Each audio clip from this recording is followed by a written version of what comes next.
Ya pasó la primera vuelta y no sabemos muy bien qué pasó. Bueno, sí sabemos, no somos tontos, ¿verdad? Otra vez podría darse la izquierda contra la derecha. El humo se disipa y el escenario que muchos temían está frente a nosotros.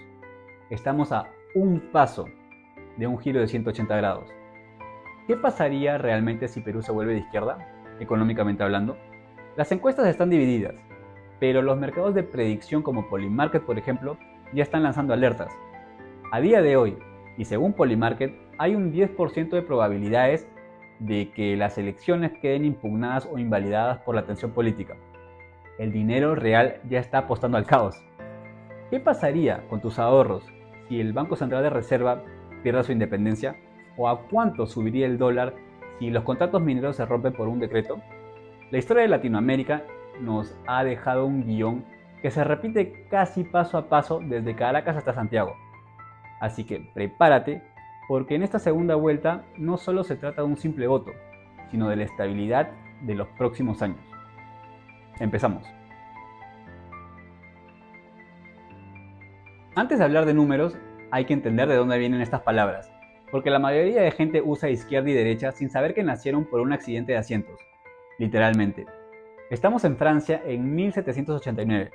El rey Luis XVI convoca a la asamblea. En esa época había tres grupos: el clero, la nobleza y el pueblo.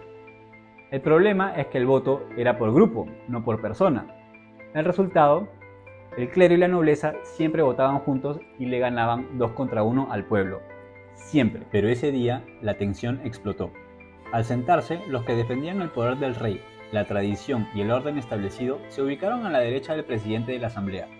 Los que querían un cambio radical, soberanía popular y menos privilegios para la élite, se sentaron a la izquierda. Dato curioso, según el historiador Christopher Cochrane, fue totalmente azaroso. Si se hubieran sentado al revés, hoy Elon Musk sería de izquierda y Karl Marx de derecha.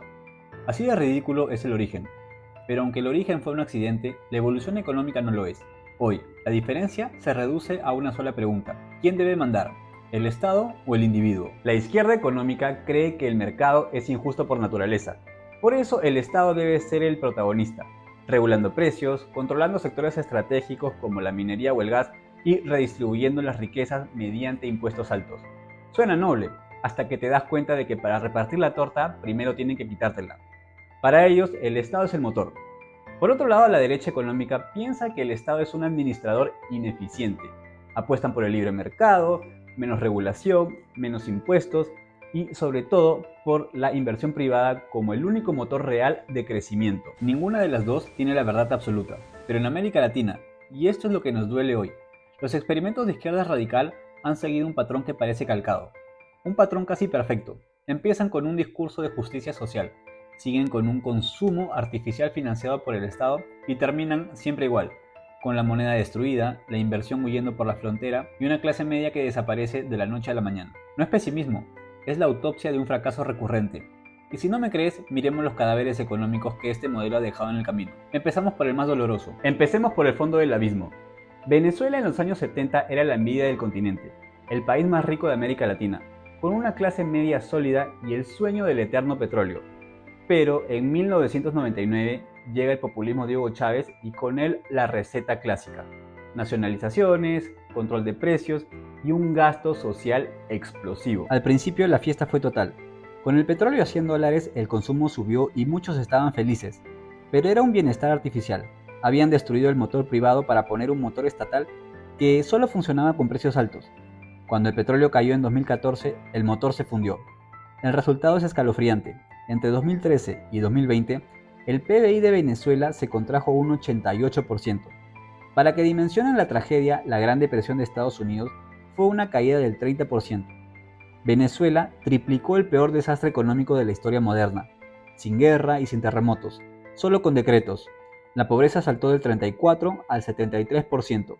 Más de 8 millones de personas huyeron. Si hoy ves a un venezolano trabajando en una calle de Lima, no es por casualidad. Es el testimonio vivo de lo que pasa cuando la economía se rinde ante la ideología. Ahora hablemos del espejismo de Bolivia. Y muchos dirán, pero mira, Bolivia le fue bien con Evo, y es verdad, durante una década bajaron el nivel de pobreza a la mitad. Pero hay que leer la letra pequeña.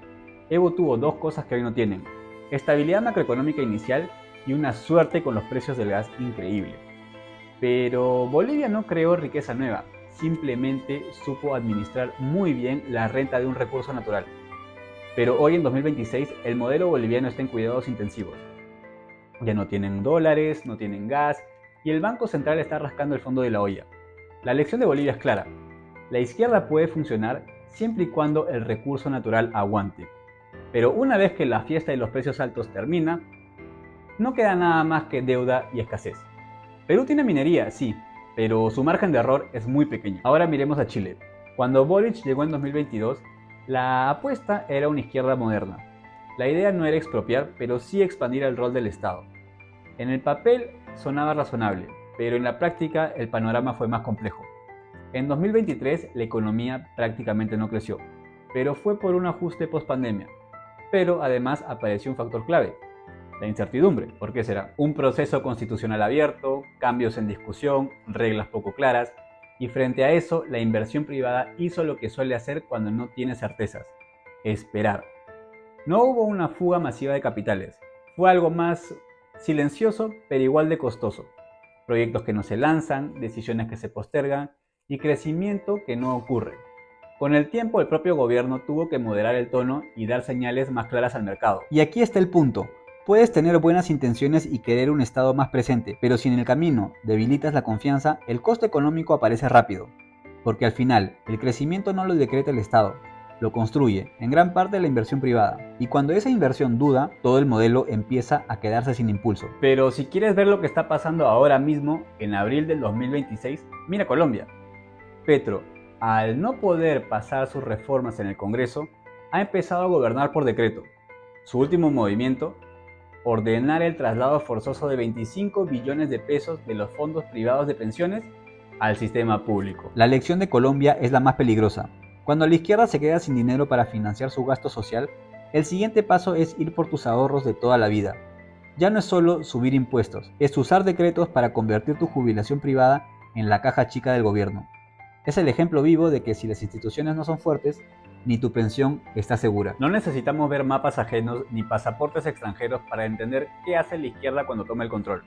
En Perú ya tuvimos nuestro propio choque de realidad y todavía tenemos las cicatrices.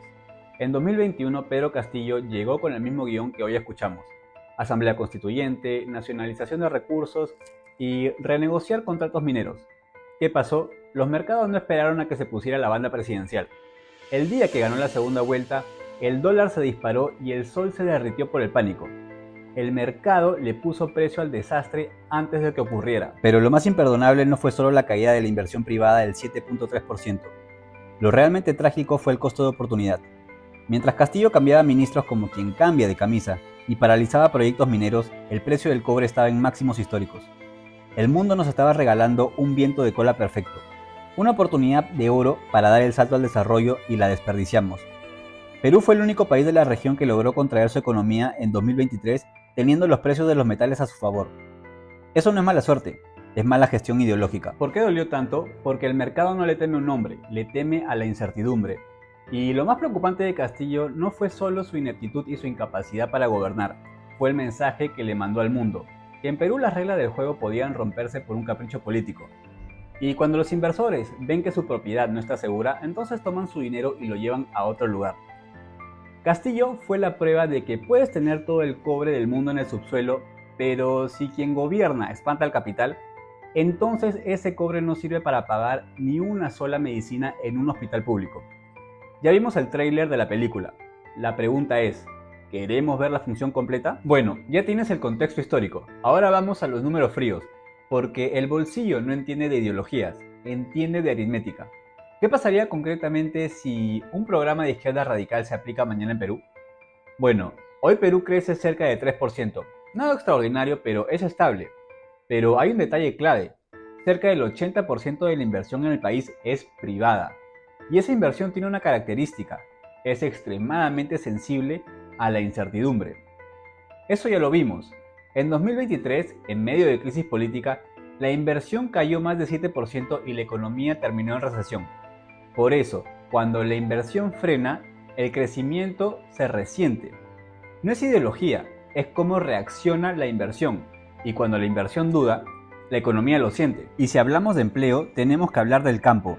Una de las banderas de esta izquierda es la segunda reforma agraria.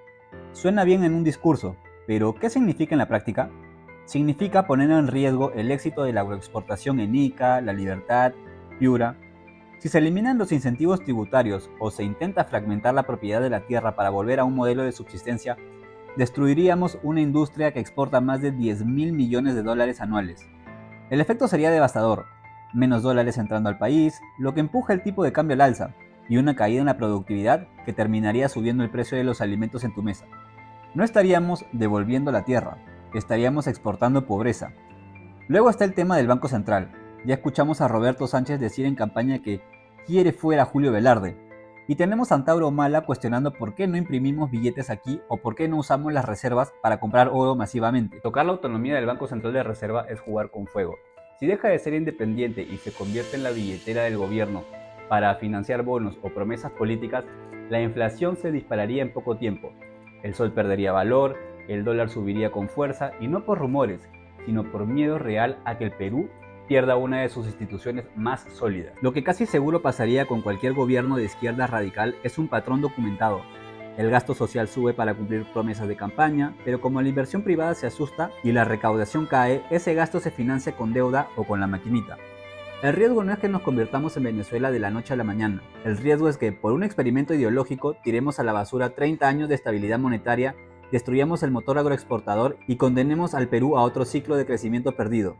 Y en economía, el tiempo que se pierde no se recupera, se paga con más pobreza. Entonces, ¿qué pasaría si Perú gira a la izquierda hoy? La respuesta honesta es que no hay un solo destino, sino dos caminos.